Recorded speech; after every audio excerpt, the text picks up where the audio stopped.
चाय तो एकदम तूफानी बनवले बड़ा। ए चाचा हैला मिठाई खा। तू ला। ए भाई हाँ? ये चाय के साथ मिठाई, ये कैसन कॉम्बिनेशन है भाई? पहले खा तो सही हैला भैया। लगा था कि राजू भाई के कोनो नौकरी वोकरी लगल बा। अरे हैला तू अरे खा। नौकरी ना लॉटरी लग गइल बा। अरे बाप रे बाप। अरे ना हो, हमारा साक्षात लक्ष्मी जी मिलल बड़ी और 30 लाख रुपया देवे के तैयार बड़ी। अब बुझाता कि 2-4-5 दिन में हम गाँव निकल जाए। अरे बाप रे बाप। ए भाई यहाँ इनका के कौन लड़की 30 लाख रुपए देवे ला तैयार हो गई? हाँ, काहे ना दे सकेला? कौन? राजू हैंडसम बा, जवान बा। अरे उछतरिया का दिल आ गई एकरे ऊपर। अरे भाई जब बात दिल के आ जाला तो दिलवर कुछ भी कर गुजरेला। बात यहाँ दिल और दिलबर के नहीं खे, कभी कभी दोस्त भी फरिश्ता बन के आ जाला। वाह वाह, क्या बात है।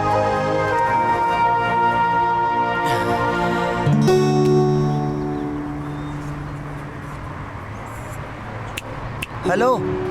अरे तुम कब आए राजू? जब आप ख्यालों में खोई हुई थी, क्या सोच रही थी? ये सोच रही थी कि तुम तो कुछ दिन में अपने देश जाके अपने सनम को अपनी बाहों में पाके मुझे भूल ही जाओगे, लेकिन मैं तुम्हें कभी नहीं भुला पाऊंगी। छोड़ो ना, मैं भी कितनी पागल हूँ। तुम दुबई आए हो, तुमने कुछ दुबई घूमा है कि नहीं घूमा है, ये तो बताओ मुझे। अरे नहीं, अभी कहाँ घूम पाया। डोंट वरी, आज ही मैं तुम्हें दुबई का पूरा दीदार कराती हूँ, अच्छे से दुबई घुमाती हूँ। तो चले? हाँ।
ओह नो,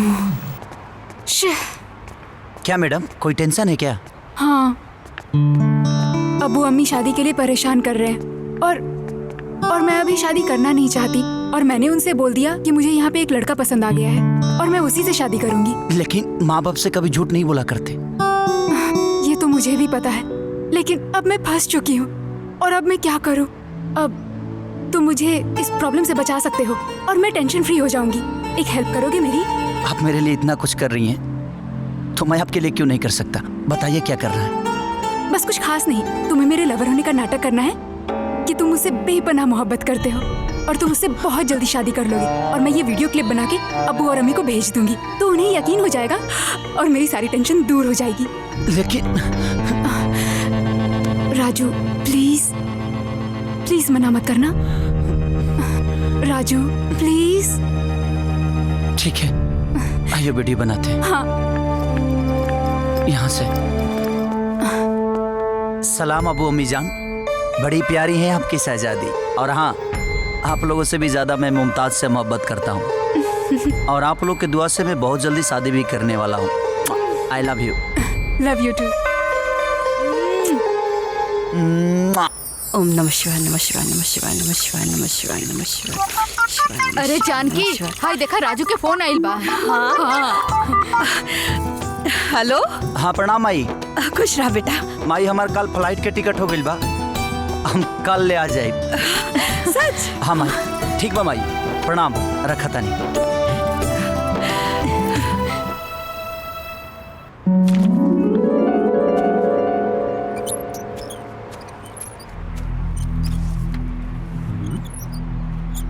पकड़ मजबूत रखा भांजी, ना तक कौनो दिन राजू तोरा हाथ से निकल जाई। मामा जी, निकलेला वो जे दिमाग में होला, जे दिल में होला वो कबो ना निकलेला। तू बहुत नादान बाड़ू भांजी। अरे दुबई जैसन रंगीन जगह पे गईला के बाद अच्छा अच्छा इंसान के ईमान डोल जाला। अरे हम कितना लोग के जाने ली जे दुबई गईले, ओइजा के मालदार लड़की के फंसा के ओही जे बस गईले। और राजू तक गबरू जबान बाड़े। अगर कहीं अमीर बने के चक्कर में कोनो लड़की के दिल दे देले तब आजकल के नौजवान टेक्नोलॉजी जैसन रिश्ता बदलता रनसन।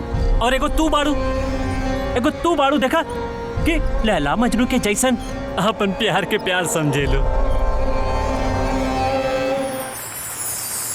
पैसे रख लिए ना? हाँ। ये लो तुम्हारा टिकट। और हाँ, पासपोर्ट कहाँ है तुम्हारा?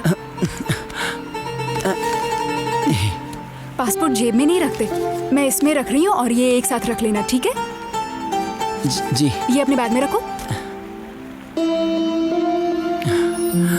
राजू, मैं तुम्हें बहुत मिस करूंगी। हैप्पी जर्नी, अच्छे से जाना। Thank you. Bye Raju. Bye bye by.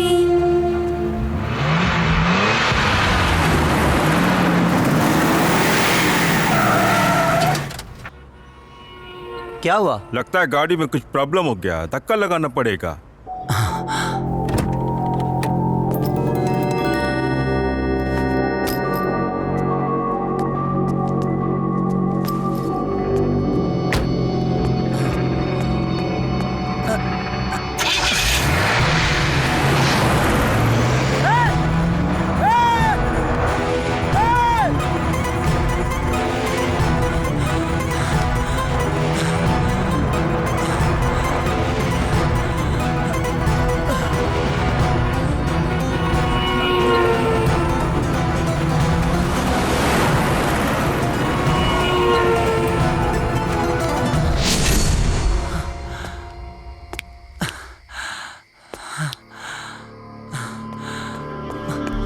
भैया, हाँ भाई। अलकदरा लेन कितना दूर पड़ेगा? बाबा अलकतरा तो बहुत दूर है। पैदल जा सकते हैं? नहीं बाबा, तुम पागल हो जाएगा, वो बहुत दूर है। ख्याल रखो, ख्याल।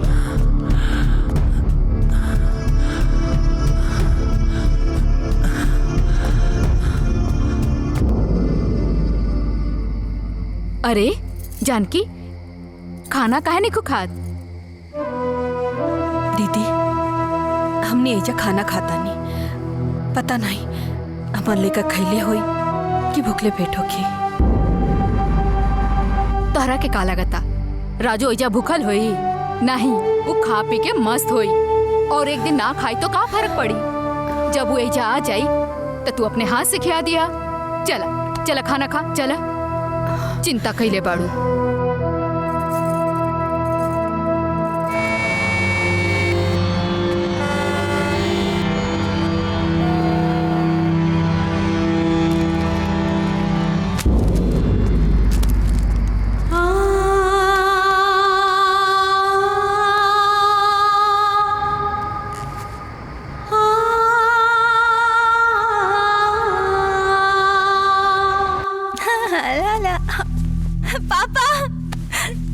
पापा, आज हम बहुत खुश बानी। राजू दुबई से वापस आवता रे। का भइल पापा, रवा खुश नहीं की?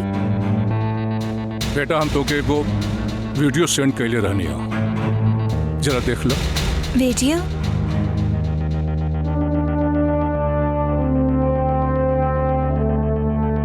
सलाम अबू अम्मी जान, बड़ी प्यारी है आपकी शहजादी। और हाँ, आप लोगों से भी ज्यादा मैं मुमताज से मोहब्बत करता हूँ। और आप लोग की दुआ से मैं बहुत जल्दी शादी भी करने वाला हूँ। I love you. Love you two.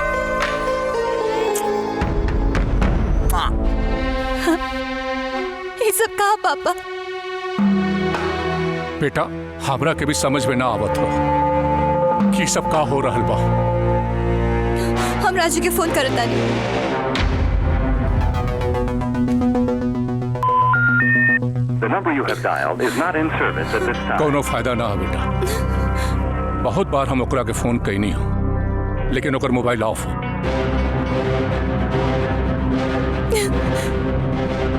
देखा बेटा, हमरा के लागत है कि राजू तोहरा के धोखा देत बा।